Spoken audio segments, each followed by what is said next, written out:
Pétain a sauvé les Juifs? Mais répondez-moi oui, non. Il a sauvé des Juifs français, oui. C'est un non-sens complet. Si on prend la peine d'examiner les lois antisémites des premières années de Vichy, ces lois se dirigent contre tous les Juifs habitant la France, citoyens français aussi bien qu'étrangers.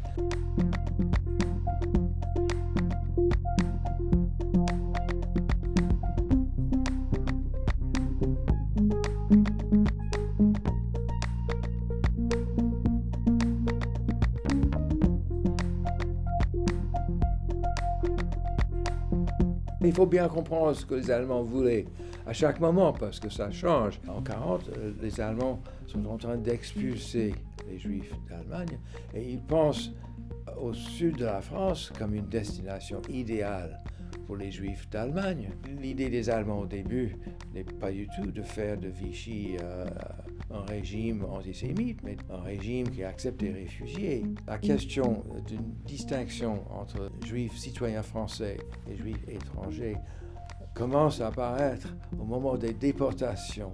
Pendant les premières 2 années, le régime de Vichy a fait le maximum pour affaiblir, pour exclure, pour punir les citoyens, les Juifs citoyens français.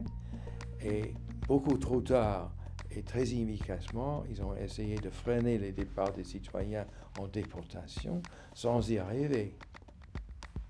Je crois que Vichy, pour ma part, a fait ce qu'il pouvait pour essayer de défendre les Français. La thèse du bouclier qui était créée pour le maréchal Pétain par son conseiller Henri Massis consistait à dire que tandis que le général de Gaulle à Londres avait combattu avec les armes, Pétain aussi avait combattu de sa façon pour protéger les Français en disant non aux demandes allemandes.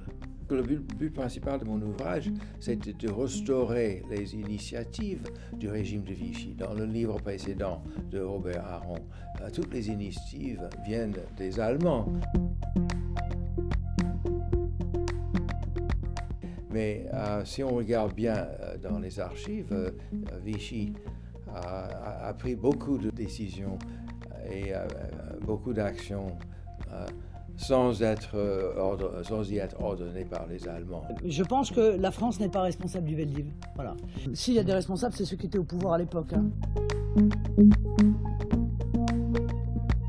Les initiatives françaises allaient encore plus loin. La France cherchait à être acceptée par l'Allemagne nazie comme un des participants de la Nouvelle Europe, un partenaire. L'amiral Darlan allait si loin de dire que l'Allemagne, c'est une puissance fondée sur une armée de terre. La France de Vichy est complémentaire avec sa marine et son empire. Et ensemble, ils pourraient faire une puissance globale extraordinaire. Toute la révolution nationale, presque, les mesures antisémites, les mesures contre les syndicats, le retour à la religion, le retour aux traditions, tout cela n'intéressait les Allemands du tout, aussi longtemps que la France était calme et que la France envoyait ses richesses à l'effort de guerre allemand.